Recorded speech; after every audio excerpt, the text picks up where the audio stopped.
بسم الله الرحمن الرحيم الحمد لله رب العالمين والصلاة والسلام على سيد المرسلين نبينا محمد وعلى آله وأصحابه أجمعين ومن تبعهم بإحسان إلى يوم الدين أما بعد باب قول الله تعالى أفأمنوا مكر الله فلا يأمن مكر الله إلا القوم الخاسرون وقوله ومن يقنط من رحمة ربه إلا الضالون وعن ابن عباس رضي الله عنهما أن رسول الله صلى الله عليه وسلم سئل عن الكبائر فقال الشرك بالله واليأس من روح الله والأمن من مكر الله وعن ابن مسعود رضي الله عنه قال أكبر الكبائر الإشراك بالله والأمن من مكر الله والقنوط من رحمة الله واليأس من روح الله رواه عبد الرزاق।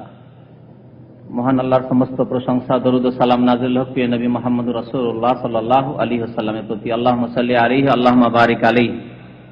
আজকের দর্শের বিষয়বস্তু হচ্ছে আশা এবং ভয়, দুইটি বিষয়, আশা ভয়। অর্থাৎ আল্লাহ রাব্বুল আলামিনের নিকট আশাও রাখতে হবে এবং ভয়ও করতে হবে, এবং দুইটি সাথে সাথে থাকতে হবে। দুইটির একটি থাকলে হবে না, দুইটি একসাথে থাকতে হবে, আশা এবং ভয়, ভীতি। আর রাজা ওয়াল খৌফ, আরবিতে আর রাজা মানে হচ্ছে আশা আকাঙ্ক্ষা, আশা রাখা, নিরাশ না হওয়া। আল খৌফ মানে ভয়। দুইটি এমন ভাবে থাকতে হবে যেমন কিছু ওলামারা এর উদাহরণে বলেছেন যে পাখির ডানা, পাখির দুইটি ডানা, একটি ডানা যদি ভেঙে যায় উড়তে পারবে? এরোপ্লেনের উড়বে না, সাথে সাথে অ্যাক্সিডেন্ট হবে, অ্যাক্সিডেন্ট হবে। তো একজন বান্দার আশা আল্লাহ রাব্বুল আলামিনের নিকট এবং আল্লাহকে ভয় করা, দুইটি হচ্ছে বান্দার, মানুষের, মুসলিমের দুটি ডানা। দুই ডানার মধ্যে কি থাকতে হবে? ভারসাম্য থাকতে হবে, ভারসাম্য থাকতে হবে। যদি এই ভারসাম্য না থাকে, একটা থাকে আরেকটা না থাকে, বা একটা খুব বেশি আর আরেকটা একেবারে নেই, না এর কাছাকাছি, তাহলে ভারসাম্য নষ্ট হয়ে যাবে আর সেই ব্যক্তি অ্যাক্সিডেন্ট করবে, মানে ঈমান হারিয়ে দেবে, ঈমান হারা হয়ে যাবে। আশা এবং ভয় এই দুইটি বিষয়ের সম্পর্ক কিসের সাথে? অন্তরের সাথে। সম্পর্ক কিসের সাথে বলার উদ্দেশ্য, মানুষের মাথা থেকে পা পর্যন্ত অঙ্গ প্রত্যঙ্গ আছে, তার মধ্যে বিশেষ করে এই অঙ্গ প্রত্যঙ্গগুলিকে তিন ভাগে ভাগ করা যায়। একটা হচ্ছে কলব, অন্তর, একটা হচ্ছে জবান, মানে জবান দিয়ে যেহেতু যে কাজটি হয় সেটা কলব দিয়ে হয় না, অর্থাৎ বাক শক্তি, কথা বলা। আর বাকি অঙ্গ প্রত্যঙ্গ, হাত পা, চোখ, নাক, এগুলির দ্বারা কাজকর্ম হয় কিন্তু বলা হয় না, ঠিক না? তাহলে অন্তরের কিছু কাজ রয়েছে, অন্তরের কিছু কাজ রয়েছে দিনের ক্ষেত্রে, দুনিয়ার ক্ষেত্রেও। দিনের ক্ষেত্রে, দুনিয়ার ক্ষেত্রে। দুনিয়ার ক্ষেত্রে অন্তরের কাজ নেই। ইচ্ছা করা, আপনি ইচ্ছা করেন ছুটি যাবেন, ছুটি যাবেন, আর দুনিয়ার কাজ। ইচ্ছা করেছেন আপনি এখন ব্যবসা শুরু করবেন, চাকরি করতে ব্যবসা শুরু করবেন, ঠিক না? ইচ্ছা করেছেন এক্সিট যাবেন। এই যে এগুলো ইচ্ছা, দুনিয়ার ইচ্ছা, এগুলি কোনো দিনের নিয়ত করা নাই। নিয়ত যদি হয় দিনের আমলের নিয়ত, নামাজের নিয়ত করা, ইবাদত বন্দেগীর নিয়ত করা, কোনো ভালো কাজের নিয়ত করা, তাহলে বলা যায় যে এগুলি হচ্ছে দিনই আমল। কিন্তু এগুলি হচ্ছে দুনিয়ার আমল, দুনিয়ার কর্ম। তাহলে দিনের কর্ম, দুনিয়ার কর্ম, বেশ কিছু কর্ম রয়েছে যেগুলি সম্পাদিত হয় তার দ্বারা, অন্তর দ্বারা, কলব, হৃদয় দ্বারা। আর জবান দ্বারাও বেশ কিছু কাজ রয়েছে, দুনিয়ার কাজ, দিনের কাজ। দুনিয়ার কাজ যতগুলি জায়েজ বৈধ কথাবার্তা বলছেন দুনিয়ার কাজ কর্মের ক্ষেত্রে, এগুলি হচ্ছে দুনিয়ার কাজ। আপনার দিনের কাজ, জবান দ্বারা কালেমা লা ইলাহা ইল্লাল্লাহ উচ্চারণ করেছেন, শাহাদাত দান করেছেন, দিনের কাজ। এর দ্বারা আপনি মুসলিম হয়েছেন, ঠিক না? সুবহানাল্লাহ বলছেন, আলহামদুলিল্লাহ বলছেন, লা ইলাহা ইল্লাল্লাহ বলছেন, নামাজ শুরু করে আল্লাহু আকবার দিয়ে, তাকবীর তাহরিমা দিয়ে, সূরা ফাতিহা পড়লেন, সানা পড়লেন, ইত্যাদি পড়লেন, রুকু সিজদা তাসবিহ পড়ছেন, এগুলো সব ইবাদত। তাহলে দিনের কাজ, জবান দিয়ে বহু দিনের কাজ হচ্ছে। জবান দিয়ে ভালো একটু ভালো পরামর্শ দিলেন একজন মুসলিম ভাইকে, সতর্ক করলেন যা তার জন্য ক্ষতিকর ছিল, ভালো কাজের উপদেশ দিলেন, অন্যায় কাজ থেকে বাধা দিলেন, একজন বেনামাজিকে নামাজের আদেশ দিলেন, একজন পাপীকে তাকে গুনাহ ছাড়তে বললেন, আমর বিল মারুফ ওয়া নাহি আনিল মুনকার। বরং সবচাইতে ভালো কথা বলা হয়েছে দাওয়া ইলাল্লাহ, যা জবান দিয়ে হয়। ওমান আহসানু কাওলান মিম্মান দাআ ইলাল্লাহ। ওর চাইতে ভালো কথা আর কার কথা হইতে পারে যে ব্যক্তি আল্লাহর দিকে মানুষকে আহ্বান করে। আপনি আল্লাহর দিকে ডাকছেন, আল্লাহর নামাজের দিকে ডাকাও, আল্লাহর দিকে ডাকা, কালেমা লা ইলাহা ইল্লাল্লাহর দিকে ডাকা, আল্লাহর দিকে ডাকা, আল্লাহর প্রতি ঈমানের দিকে, বিশ্বাসের দিকে ডাকা, আল্লাহর দিকে ডাকা, নাস্তিকতা ছেড়ে দেওয়া, পাপের কাজ ছেড়ে দেওয়া, অন্যায় কাজ ছেড়ে দেওয়া, হারাম কাজ ছেড়ে দেওয়া, সবগুলি আল্লাহর দিকে ডাকা। তো আল্লাহর দিকে আহ্বান করা কথাটি অত্যন্ত ব্যাপক। সমস্ত দিনের বিধিবিধান ছোট থেকে বড় পর্যন্ত সবগুলি দিকে আহ্বান করা হয়েছে, আল্লাহর দিকে আহ্বান করা। এগুলি কি দিয়ে হয়? অন্তর দিয়ে। কে বলছে অন্তর দিয়ে? জবান দিয়ে, হ্যাঁ, বাকশক্তি দিয়ে। আর হাত পা দিয়ে ভালো কাজ হয়। হাত দিয়ে কারো একটা বোঝা উঠিয়ে দিলেন, মাথায় উঠিয়ে দিলেন, কারো বোঝা নামিয়ে দিলেন, তাই না? পায়ে হেঁটে গেলেন আপনি হেল্প করার জন্য, কেউ মুসিবতে পড়েছে, কারো সাহায্যের প্রয়োজন হচ্ছে, কেউ অসুস্থ হয়েছে, জি। তো রহমতের নজরে একজন অভাবী লোককে, অসুস্থ ব্যক্তিকে, একজন লোক যে রয়েছে কষ্টে রয়েছে তার দিকে একটু রহমতের নজরে, দয়ার নজরে দেখলেন, একটা এতিম ছেলের দিকে দয়ার নজরে দেখলেন, একটা বিধবার দিকে দয়ার নজরে দেখলেন, এগুলি হচ্ছে চোখের ভালো কাজ। তাহলে চোখের দ্বারা ভালো কাজ হয়, মন্দ কাজ হয়, দুনিয়ারও কাজ হয়, দিনেরও কাজ হয়। তাহলে প্রত্যেকটি অঙ্গ প্রত্যঙ্গ মানুষের যে রয়েছে তা দিয়ে কাজ হয়, ভালো কাজও হয়, মন্দ কাজও হয়, দিনের কাজও হয়, দুনিয়ার কাজও হয়, ঠিক কিনা? ব্রেন যা দিয়ে চিন্তা করছেন আপনি, চিন্তা ভালো চিন্তা হয়, খারাপ চিন্তা হয়, ভালো চিন্তা হয়, খারাপ চিন্তা হয়। তো যে কথাটি বলছিলাম যে বিষয়বস্তু কি বলেছি? আশা এবং ভয়। তো আশার সম্পর্ক কিসের সাথে? তাহলে অন্তরের সাথে আশা রাখি। কি দিয়ে আশা রাখি? অন্তরে আশা রাখি, আল্লাহ রাব্বুল আলামিনের নিকট আশা রাখি যে আল্লাহর প্রতি যখন ঈমান নিয়ে এসেছি, দিন ইসলামের বিধিবিধান পালন করছি, 5 ওয়াক্ত নামাজ পড়ছি, রমজান আসলে রোজা রাখছি, টাকা পয়সা হলে যাকাত দিচ্ছি, আলহামদুলিল্লাহ হজ ফরজে হজ করছি বা করেছি বা করব, নিয়ত রেখেছি অন্তর থেকে, আল্লাহ রাব্বুল আলামিনের জন্য ইবাদত বন্দেগী করছি। এই ইবাদত বন্দেগী করে আশা রাখা যে আল্লাহ আমাকে মাফ করে দিবেন, অজান্তে যদি ভুল ত্রুটি হয় বা কোনো ভুল ত্রুটি হয় ছোটখাটো, আল্লাহ মাফ করে দিবেন, তার সাথে তওবাও করছি, আর আল্লাহ আমাকে জান্নাত দেবেন, আশা, আল্লাহর কাছে আমি জান্নাত নেব, আশা। বাবা মায়ের খেদমত যদি করেন ভালো করে, তারপর বাবা মায়ের কাছ থেকে যদি ভালো আশা রাখেন যে বাবা মা সুনজরে দেখবে এবং বাবা মা সাবালক হয়েছে, বিয়ে শাদী দিয়ে দিবে, খরচ খরচা করবে, আমাকে একটা চাকরির জন্য টাকা পয়সা লাগে টাকা পয়সা দেবে, তাহলে বাবা মায়ের খেদমত করে তাদেরকে সন্তুষ্ট রেখে তারপরে তাদের কাছ থেকে আশা করতে হবে, ঠিক কিনা? তারপরে আশা করতে হবে। তো আশা হচ্ছে আল্লাহ রাব্বুল আলামিনের ইবাদত বন্দেগী করে তার কাছে আশা রাখা যে আল্লাহ আমাকে মাফ করে দেবেন, জাহান্নাম থেকে মুক্তি দান করবেন, আর আমাকে আল্লাহ জান্নাত দেবেন, এর নাম হচ্ছে আশা। আর ভয়, আল্লাহকে ভয় করা, অর্থাৎ আল্লাহর যদি নাফরমানি করি, গুনাহ খাতা করি, অন্যায় অপরাধ করি, যদি নামাজ ছাড়ি, আল্লাহর হকের ক্ষেত্রে হোক, মানুষের হকের ক্ষেত্রে হোক, কোন রকমের অন্যায় যদি আমার দ্বারা হয়, তাহলে আল্লাহ পাকড়াও করবেন, ধরে ফেলবেন। সাথে সাথে না ধরলেও আল্লাহর কাছে ছাড় রয়েছে। আল্লাহ রাব্বুল আলামিন ইমহাল করেন, ইহমাল করেন না। আরবিতে 2টি শব্দ মনে রাখবেন, ইমহাল আর ইহমাল। আল্লাহ কোরআনে বলছেন আমহিলহুম রুয়াইদা, হে নবী তাদেরকে অবসর দাও। ইমহাল মানে অবসর দেওয়া, ছেড়ে দেওয়া। আজকে ভুল করলেন, আল্লাহ আজকে ধরলেন না, 1 মাস 2 মাস 6 মাস বছর 2 বছর, কাউকে ধরলেন 1 দিন 2 দিন পরে, কাউকে 1 মাস 2 মাস পরে, কাউকে 6 মাস পরে, কাউকে 1 বছর পরে, কাউকে 10 বছর পরে আল্লাহ ধরলেন, কাউকে 20 বছর পরে, 50 বছর পরে, যৌবন কালে পাপ করেছে ধরলেন আল্লাহ রাব্বুল আলামিন তাকে বার্ধক্য গিয়ে। আল্লাহ কাউকে দুনিয়াতেও ধরলেন না, আল্লাহ রাব্বুল আলামিন গিয়ে আখিরাতেই ধরলেন, আল্লাহ রাব্বুল আলামিন কবরেই ধরলেন, জি, কাল কিয়ামতে ধরলেন, জাহান্নামে আল্লাহ দিবেন। তাহলে আল্লাহ রাব্বুল আলামিনের কাছে অবসর রয়েছে, কিন্তু ইহমাল নেই। ইহমান মানে ছেড়ে দেওয়া, গাফিল হয়ে যাওয়া, ভুল করেছে খেয়ালই নেই। যে মানুষের ক্ষেত্রে অনেক সময় হয়, মানুষ যদি কারো উপর খুব বেশি সন্তুষ্ট থাকে, বেশি ফেত আছে, যে খুব ভালো আমার নজরে, তাহলে তার বড় বড় ভুলকে ভুলই মনে করে না, বড় বড় ভুলকে, বড় বড় ত্রুটিকে, অনেক ক্ষেত্রে দায়িত্বহীনতাকে দায়িত্ব পালন করে না, তারপরেও তার খারাপ গুণগুলি ভালো মনে হয়। মানুষের দুর্বলতা, সারা জীবন ধরে ভুল করে যাচ্ছে, তারপর খারাপ গুণগুলি ভালো। পক্ষান্তর আরেকজন যাকে খুব কটু দৃষ্টিতে দেখে, খুব খারাপ দৃষ্টিতে দেখে, সুতরাং ভালো কাজ করলেও সেগুলি তার নজরে কি লাগে? খারাপ লাগে। আচ্ছা, এরকম মানুষ আছে না? মানুষের দুর্বলতা, যাকে দেখতে নারী তার চলন বাঁকা, দেখতে না পারলে চলন বাঁকা লাগে, ভালো চললেও বাঁকা লাগে। একটি বউকে শাশুড়ি খুব ভালোবাসে, কাজ করে না তবু ভালো লাগে, তার ভালো গুণ, শুধু ভালো গুণ গায়।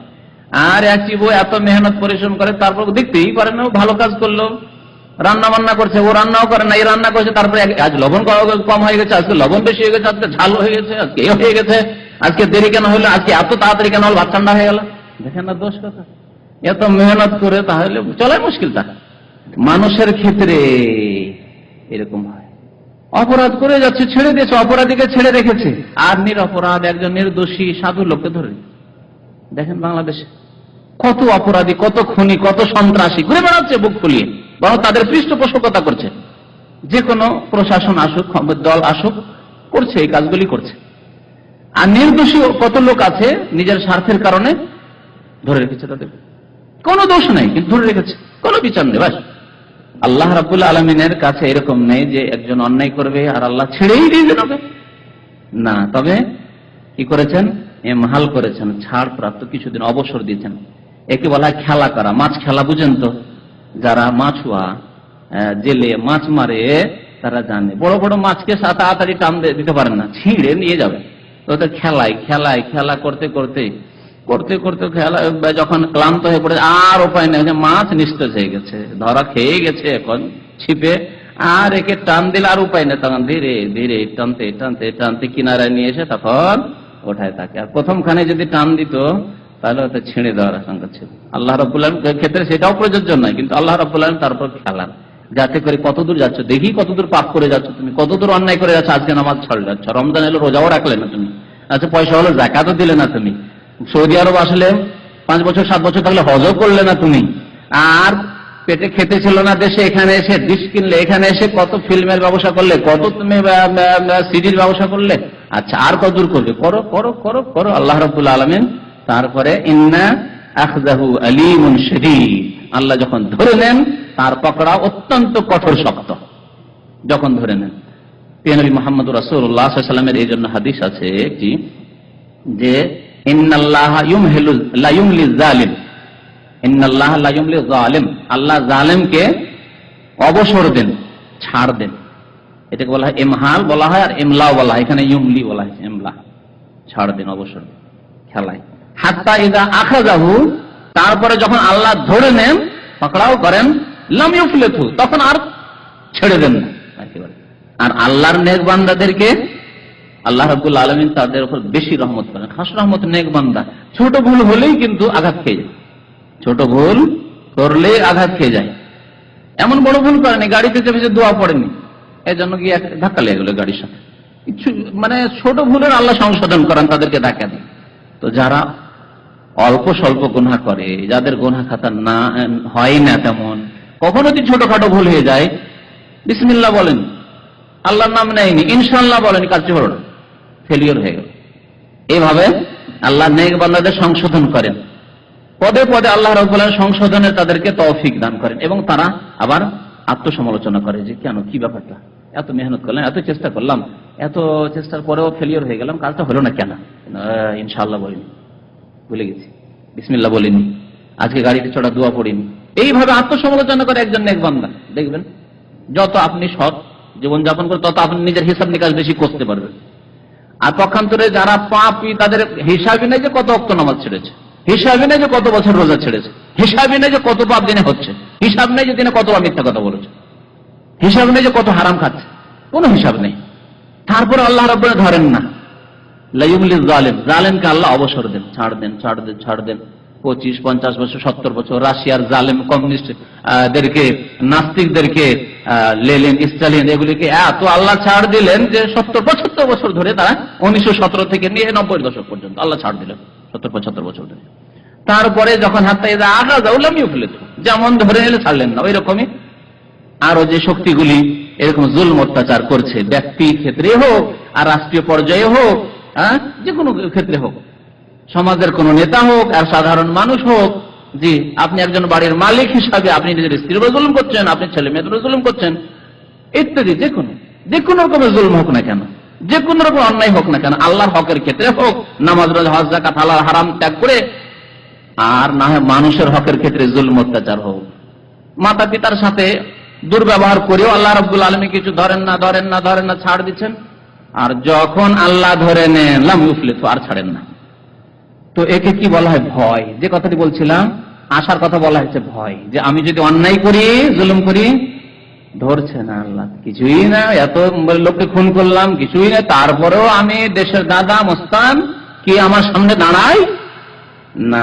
ধোকায় থাকবেন না, ধোকায় থাকবেন না, অবসর আল্লাহ দিয়েছে।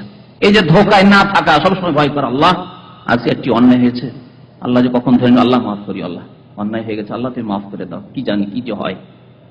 তারপরে কখন যে মরণ চলে আসে, কি অবস্থায় যে মরণ চলে আসে। গান শুনছি, আল্লাহ না করি অবস্থায় যদি মরণ চলে আসে, ফিল্ম দেখছি অবস্থায় যদি হার্ট অ্যাটাক হয়ে যায়, স্ট্রোক হয়ে যায়। এইভাবে মুমিন বান্দা ভয় করে, মুমিন বান্দা কি করে? ভয় করে। তার আরেকটি ডানা ভয়, গুনার অবস্থাতে আজকে নিয়ত করে শুই, আর ফজরে উঠবো না, আল্লাহ না করে অবস্থায় যদি মরণ হয়ে যায়, এই নিয়ত করে শুইতেই পারবেন না আপনি। একজন মুমিন বান্দা যে ব্যক্তি ভয় করবে, সেই ব্যক্তি এই নিয়ত করে ইচ্ছা করে শুইতে পারবেন না যে আজকে রাত অনেক হয়ে গেছে, খাওয়া দাওয়া করতে করতে একটা দুটো হয়ে গেছে, সুতরাং আজকে সকাল 8টার সময় ডিউটি যাবে, সেই সময় ফজরটা পড়ে নেবো, আজকে পড়বো না, নামাজ তো পড়ছি, আজকে নামাজটা পড়বো না, ফজরে পড়বো না, এই নিয়ত করে ঘুমাতেই পারবে না। কারণ ভয় যদি অবস্থায় মরে যায়, খারাপ নিয়তের উপর, তাহলে কুফুরির উপরে মরে গেলাম। ভয় কি হবে তাহলে? ইন্নামাল আমালু বিল খাওয়াতিম, শেষ আমল আল্লাহ দেখবেন। এটি হচ্ছে ভয়। তাহলে ভয়ের জানা, ব্যালেন্স থাকতে হবে, ভারসাম্য ঠিক থাকতে হবে, আশাও রাখতে হবে নেক আমল করে, আর ভয় করতে হবে গুনাহ করলে, গুনাহ হলে ভয় করতে হবে, গুনাহ হইতে হবে না, যথাসাধ্য নিজেকে গুনাহ থেকে বাঁচিয়ে রাখতে হবে। দুটি হচ্ছে ইবাদতুল কলব, অন্তরের ইবাদত। এই দুটি হচ্ছে অন্তরের ইবাদত। আজকের বিষয়বস্তু হচ্ছে তাই। উলামায়ে কেরামরা এখন আলোচনা করেছেন যে আশা এবং ভয়, এই দুটির কোনটিকে বেশি প্রাধান্য দিয়ে রাখতে হবে। এটি একটি প্রশ্ন আপনাদের সামনে, যে আল্লাহর কাছে আশাও করবেন আর আল্লাহকে ভয় করবেন, কোনটাকে বেশি প্রাধান্য দিয়ে রাখতে হবে, বাড়িয়ে রাখতে হবে? ভয়কে, আশা। দেখেন, যেমন আপনারা এখানে ইখতিলাফ করলেন, তেমনি উলামায়ে কেরামরা প্রাচীন যুগ থেকে ইখতিলাফ করেছেন যে একজন মুমিন বান্দার ভয় বেশি জয়ী হয়ে থাকবে, প্রভাব বিস্তার করে থাকবে তার জীবনে, না আশা বিস্তার লাভ করে থাকবে?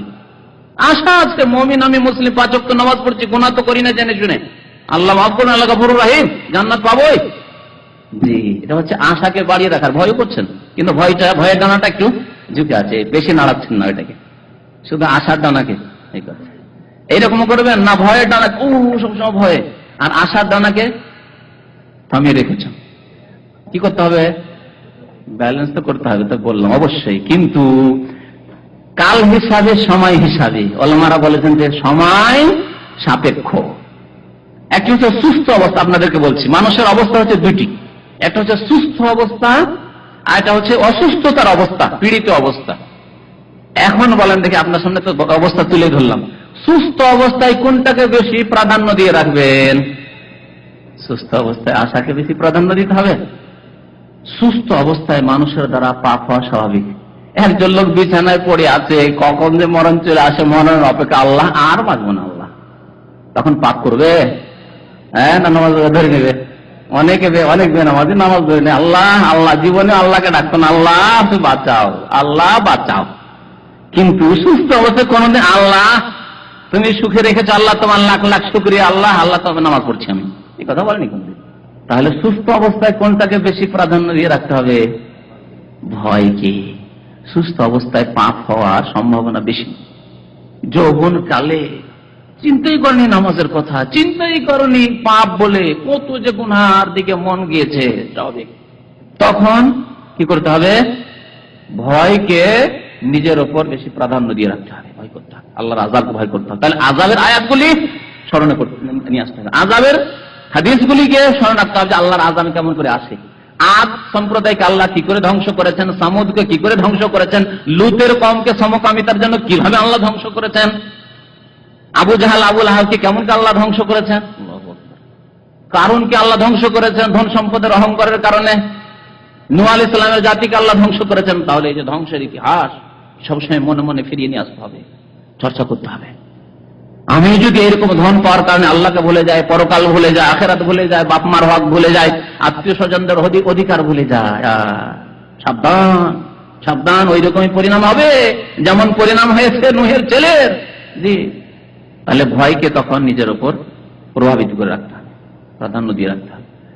আর অসুস্থ যখন থাকবেন শেষ অবস্থা, ডাক্তার বলছে আর চিকিৎসা করে লাভ নেই, এইরকম অসুস্থ, তখন আশা, কারণ এখন আর বেশি আমল করতে পারছেন না, শেষ অবস্থা, এখন শুধু তালকিন, সবাই বলছে লা ইলাহা ইল্লাল্লাহ পড়ো, লা ইলাহা ইল্লাল্লাহ পড়ো, লা ইলাহা ইল্লাল্লাহ পড়েন, কালিমা পড়েন, কালিমা পড়েন, কালিমা পড়েন, আপনার সামনে চারিদিক লা ইলাহা ইল্লাল্লাহ, লা ইলাহা ইল্লাল্লাহ, লা ইলাহা ইল্লাল্লাহ। দুটি তরিকা আছে তালকিনের, একটা হচ্ছে লা ইলাহা ইল্লাল্লাহ পড়ো, কোন ওলামারা বলছেন যে না এইভাবে বলতে হবে, যে লা ইলাহা ইল্লাল্লাহ পড়ো, লা ইলাহা ইল্লাল্লাহ পড়ো, পড়তে বলতে হবে।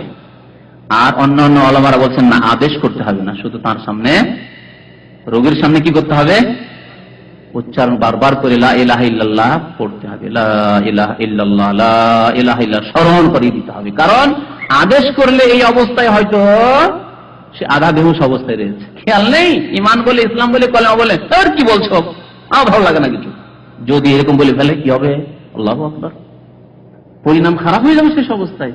সুতরাং অনেক ওলামারা বলছেন না, আদেশ করিও না তাকে। কিছু ওলামারা বলছেন যে না, শুধু তার সামনে পড়ে হবে না, গাফিলতি থাকতে পারে, সুতরাং তাকে আদেশ করতে হবে। যেমন অনেক বলে, নতুন একটা কেউ, তার মেয়ে আসলো, দূরে ছিল, আসলো, ছেলে আসলো, দূর থেকে আসলো, চিনতে পারছেন এটাকে চিনতে পারছেন, চেনাচ্ছেন, তো এরকম বলেন তাকে যে লা ইলাহা ইল্লাল্লাহ বলেন। নবী করিম সাল্লাল্লাহু আলাইহি ওয়াসাল্লাম আবু তালেবকে গিয়ে শেষখানে কি বলেছিলেন, ইয়া আম্মি কুল লা ইলাহা ইল্লাল্লাহ, তাদের দলিল, এ চাচা শেষখানে একটু লা ইলাহা ইল্লাল্লাহ বলে নেন, আল্লাহ ছাড়া কেউ সত্যবার হক মাবুদ নেই, উপাস্য নেই বলে নেন। তো এইরকম অবস্থা, শেষ অবস্থা, আপনি আর দুনিয়ার আশা বেশি করছেন না, আর কোনো আশা নেই, মরণ চোখের সামনে দেখছেন, এমন সিরিয়াস অসুস্থ, তখন কোনটিকে প্রাধান্য দিতে হবে, আশা যে আল্লাহ যা করেছি আল্লাহ, আর আমল করার সুযোগ নেই আল্লাহ, নামাজও পড়তে পারছি না, উঠে বসতেও পারছি না আল্লাহ, আর বেশি সময়ও নেই আল্লাহ, এখন তোমার রহমত না হলে আর মুক্তি পাবেন আল্লাহ, তোমার রহমতের আশা, তোমার মাগফিরাত মার্জনার আশা, তুমি ওয়াসিউল মাগফিরাত, তোমার নাম গাফুর, তোমার নাম রাহিম, তোমার নাম রহমান, আল্লাহ তুমি দয়া করো। বুঝতে পেরেছেন? জি। তো আশা এবং ভয় দুটি একসাথে থাকতে হবে, এবং এই দুইটি হচ্ছে ফরজ, অন্তরের ফরজ ইবাদত হচ্ছে আশা এবং ভয়, আশাও রাখতে হবে আর ভয় করতে হবে। কোরআনে কারীমের বেশ কিছু আয়াতে আল্লাহ রাব্বুল আলামিন আশা ভয় দুইটিকে একসাথে বর্ণনা করেছেন, কখনো কখনো পৃথক করে বর্ণনা করেছেন, এক আয়াতে ভয়ের কথা আর এক আয়াতে আশার কথা, আবার কখনো কখনো দুইটিকে একসাথে বর্ণনা করেছেন, যাতে করে আমরা ভারসাম্যটা ঠিক রাখি, দুটোই আমাদের অন্তরে থাকে। যেমন সূরা বনী ইসরাঈলে একটি আয়াত রয়েছে, উলাইকাল্লাযীনা ইয়াদউনা ইয়াবতাগুনা ইলা রাব্বিহিমিল ওয়াসিলা, যে সব নেক বান্দা, সৎ বান্দাদের কে সিজদা করে, তাদের কবর মাজারে গিয়ে সিজদা করে, তাদের সম্পর্কে আল্লাহ বলছেন। শত লোকেরা ছিলেন, আব্দুল কাদের জিলানী, খাজা মঈনুদ্দিন চিশতি, এইরকম ইমাম আবু হানিফা, বা কোন সাহাবী, কোন তাবেঈ, তারা ইন্তেকাল করেছেন, কবরে চলে গেছেন। তাদেরকে যদি সিজদা করে, তাদের কবরে গিয়ে খাসি মোরগ জবাই করে, তাদেরকে যদি কেউ আহ্বান করে, ইয়া গাউসুল আজম মাদাদ, ইয়া চিশতি মাদাদ, যদি কবর মাজারে গিয়ে দরখাস্ত করে, কি শিরক কিনা?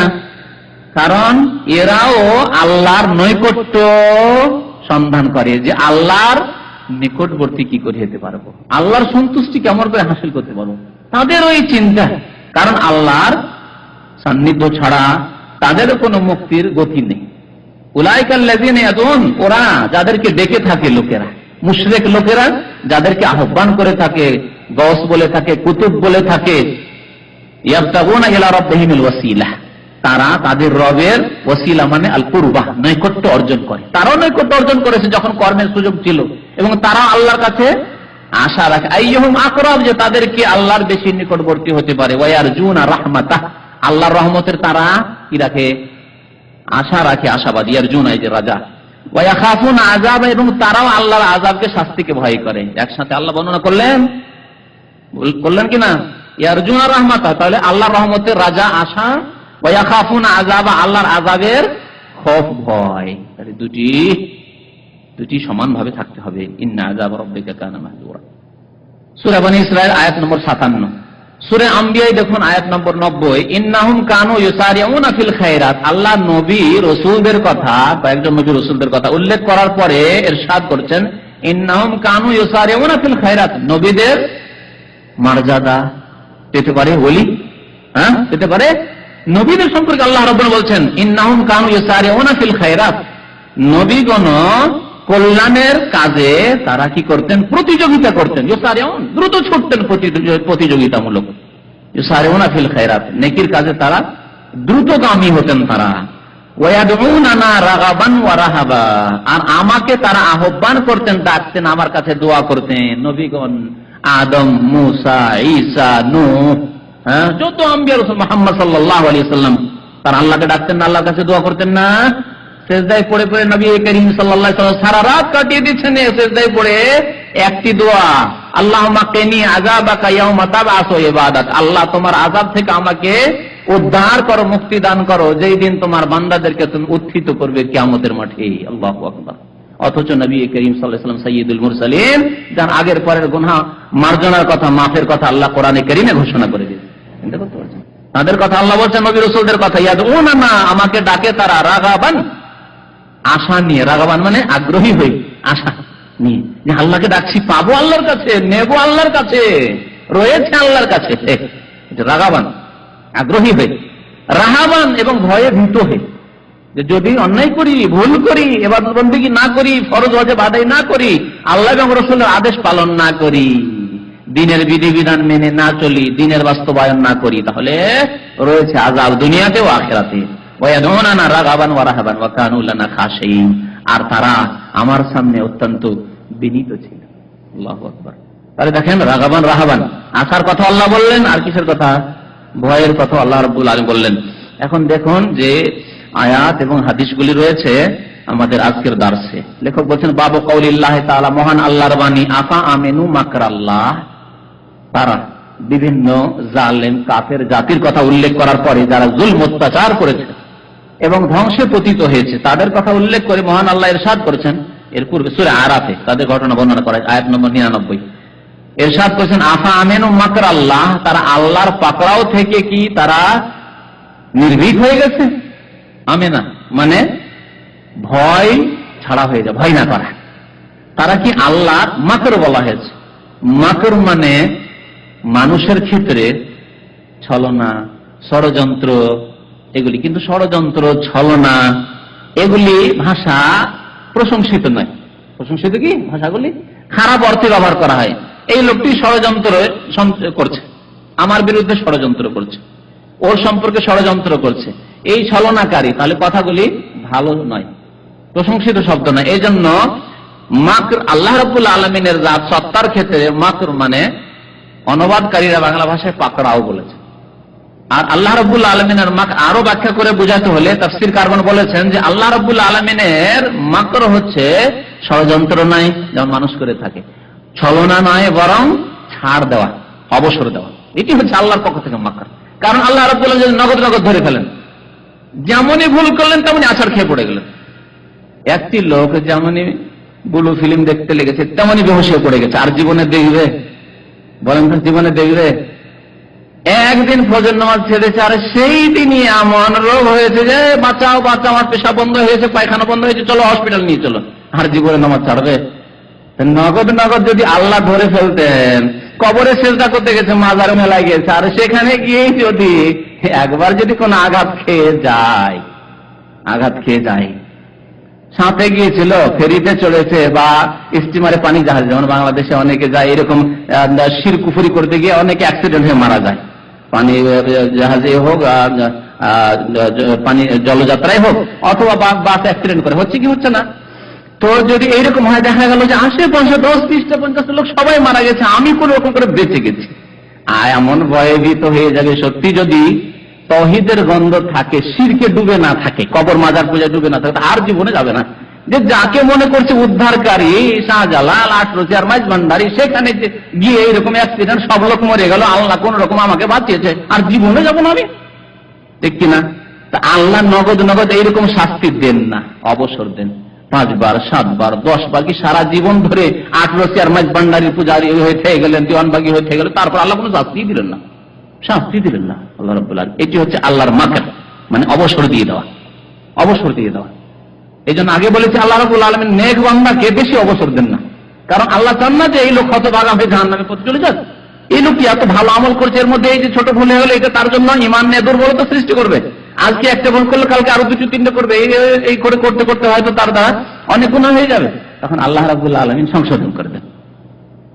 একটি লোক দিনে 50টি 100টি মিথ্যা কথা বলছে, আল্লাহ রাব্বুল আলামিন তারপর অবসর দিয়ে রেখেছেন, ধরেন না। আর একজন সৎ লোকে একটি মিথ্যা কথা বলতেই আঘাত খেয়ে গেল। তার অন্তর্দৃষ্টি দিয়ে বুঝতে পারলো যে ওহ, আমি আজকে একটি মিথ্যা কথা বলেছি। সুবহানাল্লাহ। একজন মুমিন মানুষ এভাবে মুহাসাবায়ে নফস করে। নবী করিম সাল্লাল্লাহু আলাইহি ওয়াসাল্লাম বলেছেন, হাসিবু আনফুসাকুম ক্বাবলা আন তুহাসাবু। তোমাদের হিসাব নেওয়ার পূর্বে, যে আল্লাহ তোমাদের হিসাব নেবেন, তারপরে তোমরা কি করো? তোমাদের নিজের হিসাব নিজেই নাও, নিজের হিসাব নিজেই নাও। তো আল্লাহ রাব্বুল আলামিনের মাকর এর অর্থ একটি করলাম পাকড়াও। তারা কি আল্লাহর পকড়াও, যে আল্লাহ ধরে নেবেন, এ সম্পর্কে তার নির্ভীক হয়ে গেছে। কোনো খেয়ালই নেই যে আল্লাহ ধরবেন, এই বলে খেয়ালই নেই। কি আবার কি, এগুলো প্রাকৃতিক দুর্যোগ। আজকাল মুসলমানদের কি অবস্থা, আমাদের দেশে পত্রপত্রিকা পড়ছেন তো, বন্যা হলো প্রাকৃতিক দুর্যোগ, ভূমিকম্প হলো প্রাকৃতিক দুর্যোগ, জলোচ্ছ্বাস হলো প্রাকৃতিক দুর্যোগ, ঘূর্ণিঝড় হলো প্রাকৃতিক দুর্যোগ, তাই না? গজব এলাহি বলছে না, আল্লাহর শাস্তি এই কথা বলছে না। আল্লাহু আকবার। কোথায় গিয়েছে মুসলমানদের ঈমান?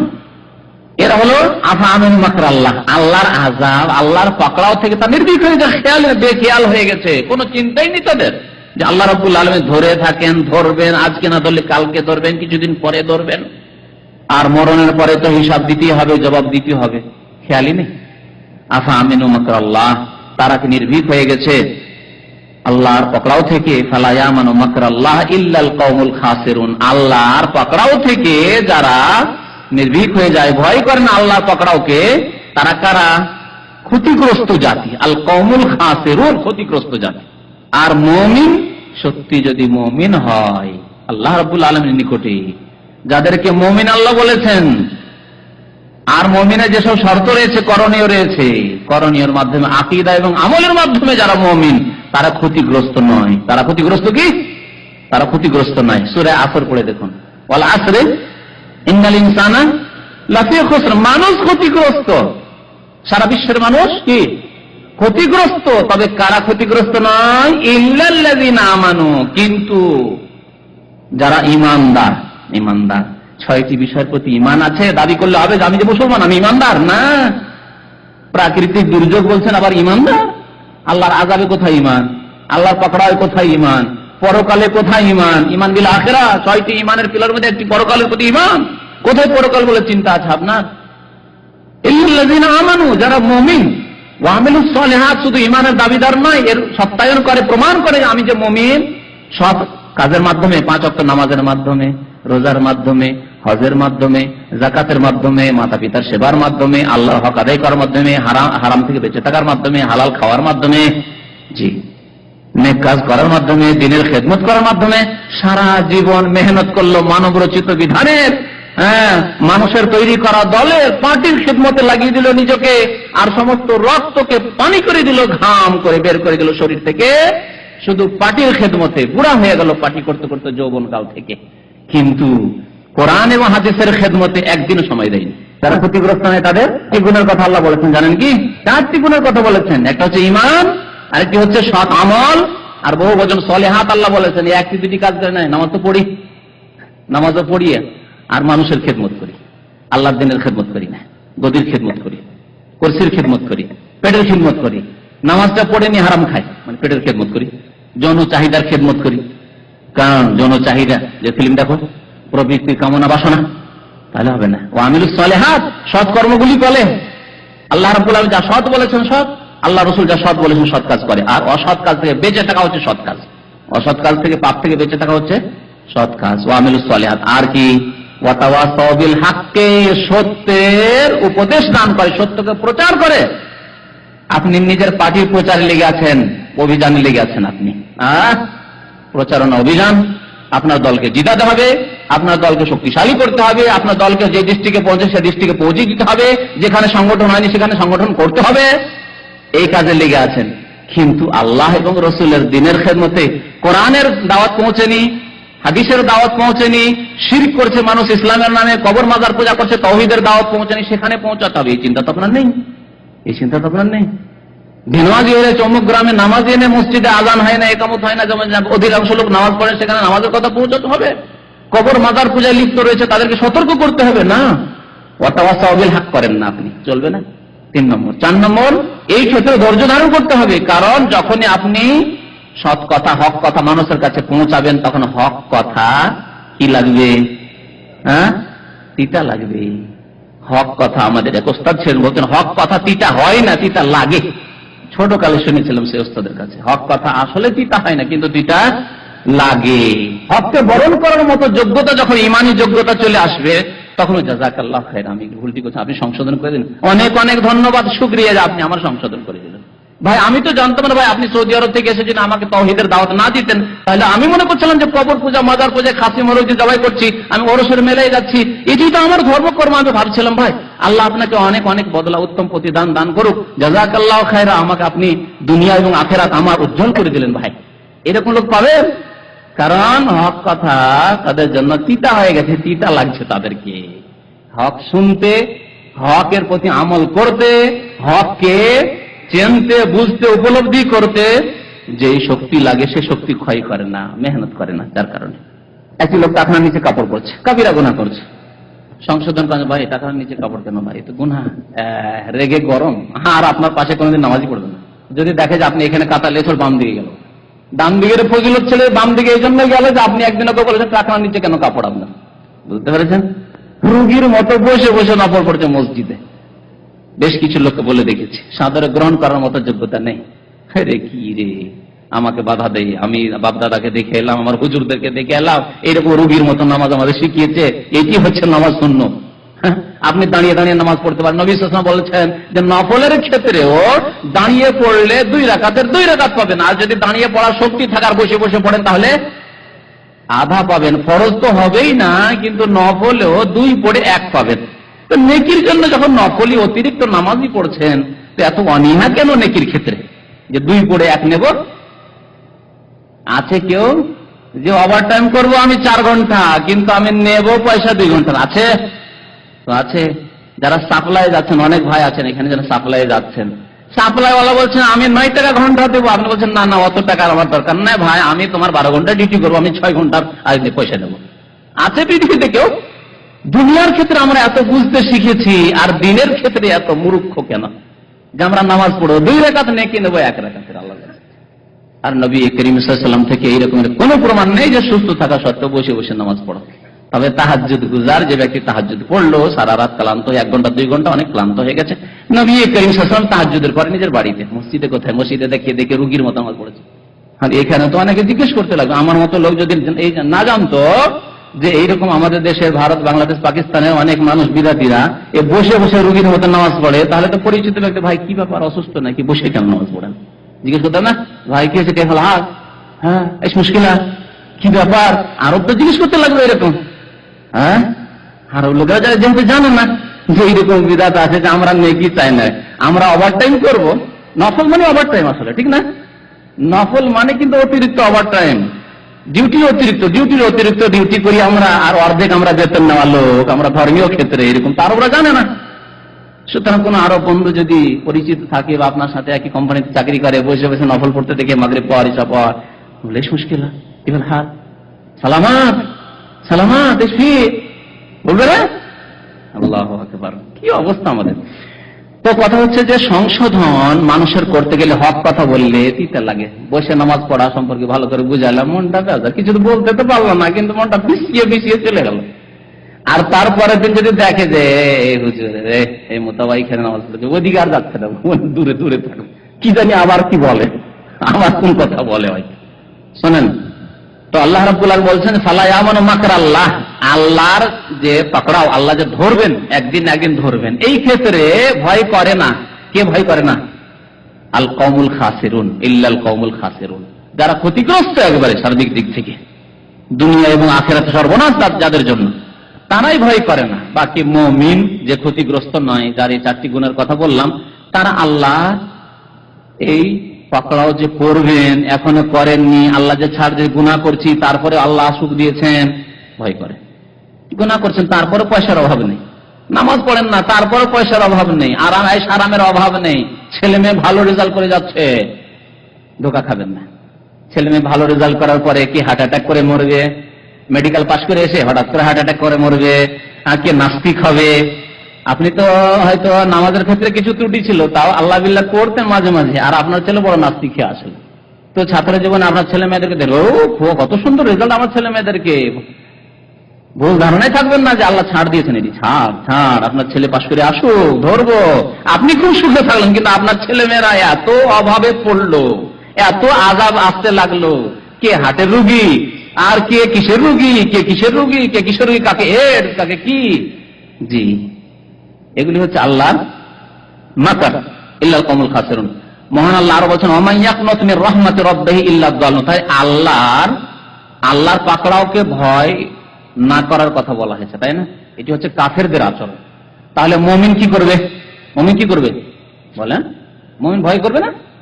মুমিন ভয় করবে। তাহলে ভয় করা হচ্ছে অন্তরের ইবাদত মুমিনের। তাহলে একটি পেলেন এখানে, এই আয়াতে পেলেন কি? আল্লাহকে ভয় করা, আল্লাহর আযাবকে ভয় করা। আল্লাহ যে ধরে নেন, দুনিয়াতেও আখিরাতে ধরবেন, পাকড়াও করবেন, হিসাব নেবেন, এ ভয় করা। দ্বিতীয় আয়াত, ওয়া মান ইয়াকনুত মির রাহমাতি রাব্বিহি ইল্লা যাল্লুন। এই আয়াত আল্লাহ কি বলছেন? যে তার রহমত থেকে, মানে আল্লাহর রহমত থেকে নিরাশ হয় একমাত্র পথভ্রষ্ট জাতি, ইল্লা যাল্লুন। আল্লাহর রহমত থেকে নিরাশ হয় কারা? দল পথভ্রষ্ট, কাফের, জালেম। পথভ্রষ্ট কারা? কাফের বড় পথভ্রষ্ট। তারপরে মুমিনদের মধ্যে যারা ফাসিক, অপরাধী, গুনাহগার, পাপিষ্ঠ, তারা দল্লুন, পথভ্রষ্ট। বিদাতি, যারা শিরক করে থাকে, শিরকি আমল করে থাকে, শিরকি আকীদা রাখে, দল্লুন, তারা গোমরা, পথভ্রষ্ট। তাহলে পথভ্রষ্ট যারা, তারা আল্লাহর রহমত থেকে নিরাশ হয় একমাত্র, কারণ তাদের কাছে কোনো পাথেই নেই। তাহলে তো নিরাশ হইতে হবে, কি করে পাবে?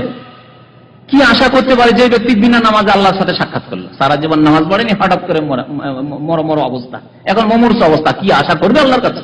কিছু আছে আশা করার মতো? গুমরাহ, পাপিষ্ঠ, গুনাহগার। তাহলে আল্লাহর রহমত থেকে তারাই নিরাশ। তাহলে পক্ষান্তরে মুমিনের উল্টো, তাই না? কি? যে আশাবাদী হবে। তো এই আয়াত কি প্রমাণ করলো? যে মুমিন আল্লাহর কাছে কি রাখবে? আশা রাখবে। পক্ষান্তরে যারা কমিন, কমিন কারা?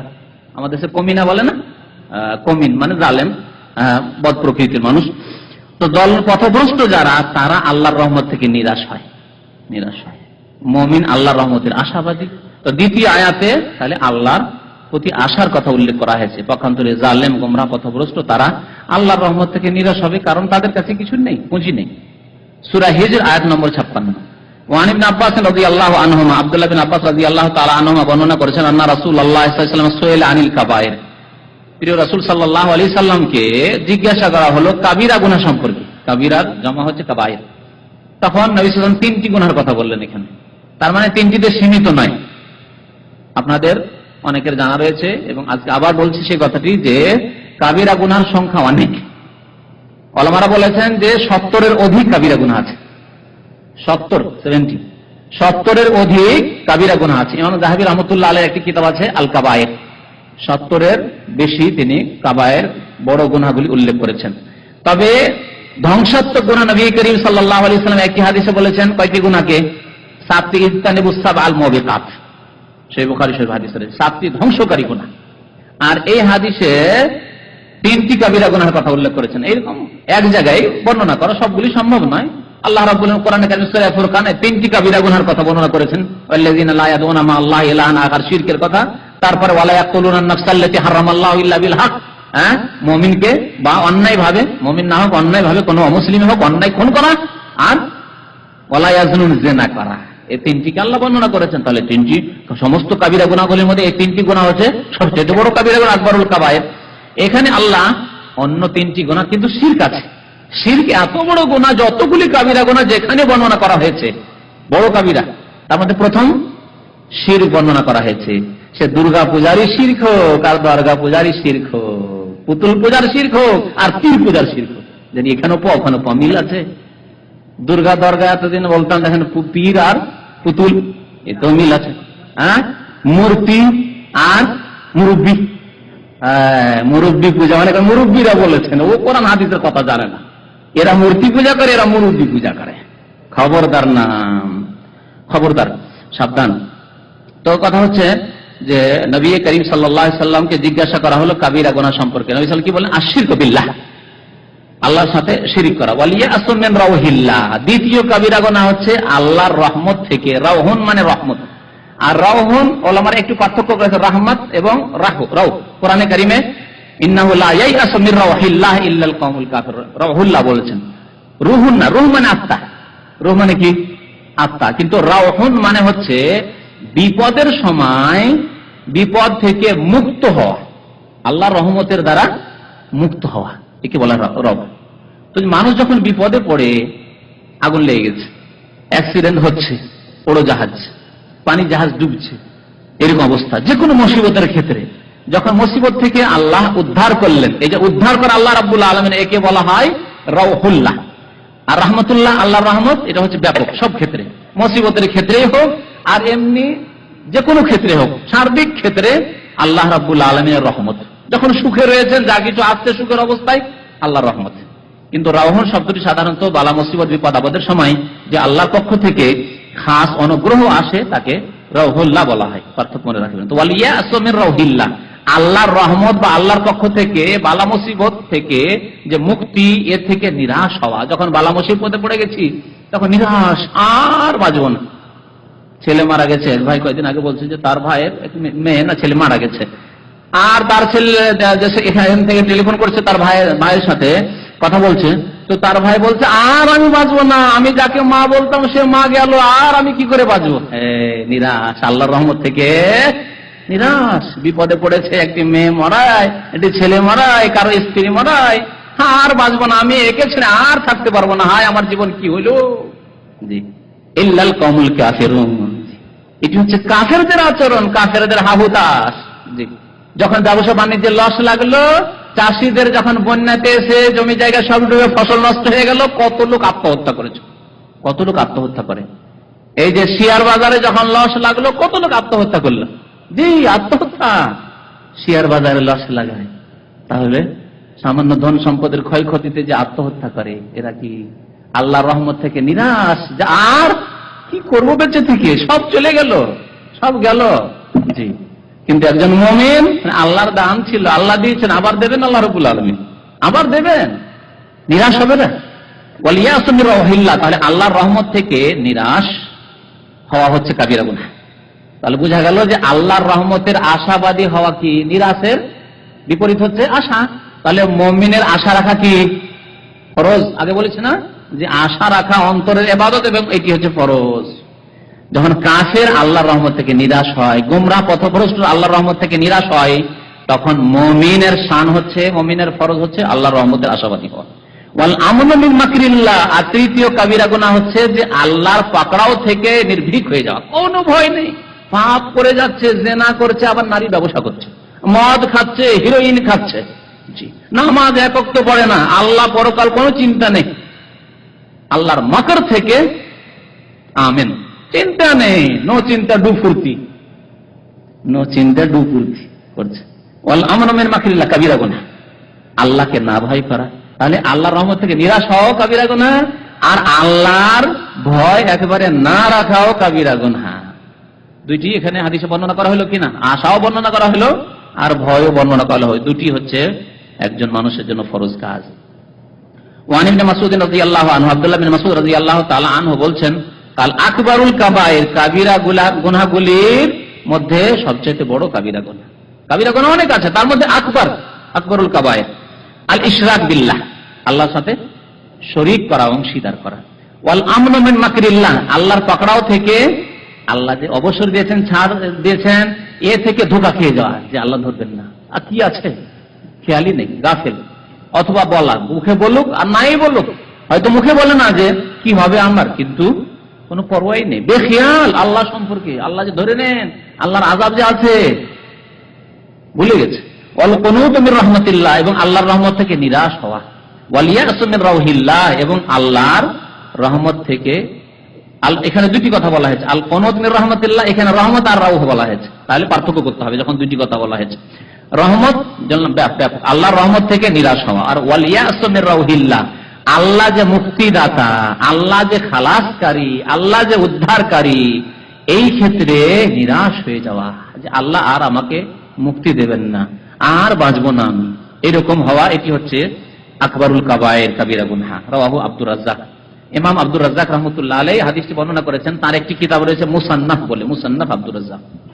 এই ছিল আজকের দর্স। তাহলে একজন মুমিনকে কি করতে হবে?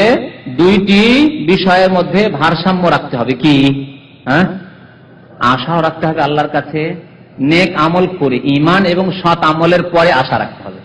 বিনা ঈমানে বিনা আমলে, বা ঈমান আছে আমরা দাবি করি কিন্তু আমল নেই, নামাজ নেই আর আশা, আল্লাহ মাফ করবেন, হুজুর দোয়া করবেন যাতে নামাজটা পড়তে পারি। নামাজ পড়ে না, হুজুর দোয়া করবেন, হুজুর দোয়া করবেন আমার ছেলে অসুস্থ, নামাজ পড়েন, আল্লাহকে ডাকে না, হুজুর দিয়ে দোয়া করে পারবো। নিজের ছেলেকে সুস্থ করে হুজুরের দোয়া দিয়ে, নিজের মাকে নিজের বাবাকে জান্নাতে বক্সে জান্নাতে পাঠাবে শুধু কোরআন খানি করে। নতুন বাড়ি তৈরি করেছে, নিজের নামাজ পড়ে না, নিজে কোরআন পড়তেই জানে না, কোরআন তেলাওয়াত জানে না, কোরআন স্পর্শ করে না, জানে না কোরআন পড়তে, শিখেনি, আর নিজের ছেলে মেয়েদেরকেও শেখায়নি, কেউ জানে না, কিন্তু পয়সাওয়ালা বিল্ডিং তৈরি করেছে, হাফেজদেরকে বগলে কোরআন নিয়ে যা হাফেজরা দুটো পেটে খেতে পাবে, মুরগা মুসাল্লাম চলে গেল ওই চৌধুরীর বাড়িতে কোরআন খানি করতে, কারণ নতুন বাড়ি হয়েছে, নতুন দোকান হয়েছে, দোকান ওপেনিং হয়েছে, সুতরাং কোরআন খানি করতে হবে, কোরআন খানিতে চলে গেল। এই কোরআনের বরকত দিয়ে সে কি রাখে? সবকিছু বরকত হাসিল করে নেবে দুনিয়ার, আর আল্লাহর কাছে মুক্তি পেয়ে যাবে, মা বাবাকে জান্নাতে পাঠিয়ে দেবে, অথচ নিজের নামাজ নেই, নিজের ইবাদত বন্দেগী নেই, নিজের কোরআন তেলাওয়াত নেই, নিজের ছেলে মেয়েদেরকে কোরআন আক্ষরিক জ্ঞান পর্যন্ত দেয়নি, দ্বীনের জ্ঞান দেওয়া তো দূরের কথা। এ হচ্ছে আমাদের দেশের মুসলমানদের, সিংহভাগ অধিকাংশ মুসলমানদের অবস্থা। বাস্তুর চিত্র চিন্তা করুন যে কি অবস্থা, কোথায় আমাদের অবস্থান রয়েছে। গৌরব করে যে আমার ছেলে ইংলিশ বলতে পারে, আমার মেয়ে ইংলিশ বলতে পারে, আমার স্বামী স্ত্রী ইংলিশ বলতে পারি, কিন্তু কোরআনের আলিফ লাম মিম জালিকাল কিতাবের জ্ঞান নেই, যে কোনটি জালিকা, কোনটি কিতাব, লারাই বা কোনটি, কিছুই জানে না। এতিম, ইমানের এতিম, ইসলামের এতিম, কোরআনের এতিম। আল্লাহু আকবার। এই হচ্ছে মুসলমানদের অবস্থা। আল্লাহ রাব্বুল আলামিন আমাদের যেন অতীতের গুনাহ খাতা মাফ করে দেন। আল্লাহ আমাদেরকে নেক আমলের মাধ্যমে তার রহমতের আশাবাদী হওয়ার জন্য তৌফিক দান করেন। আল্লাহ রাব্বুল আলামিন তার আযাবকে, তার শাস্তিকে ভয় করার জন্য আমাদেরকে তৌফিক দান করেন। আল্লাহ রাব্বুল আলামিন আমাদেরকে সৎ জীবন যাপনের জন্য তৌফিক দান করেন। আমিন। ওয়া সাল্লাল্লাহু আলা নবিয়িনা মুহাম্মদ ওয়া আলা আলিহি ওয়া সাহবিহি আজমাইন।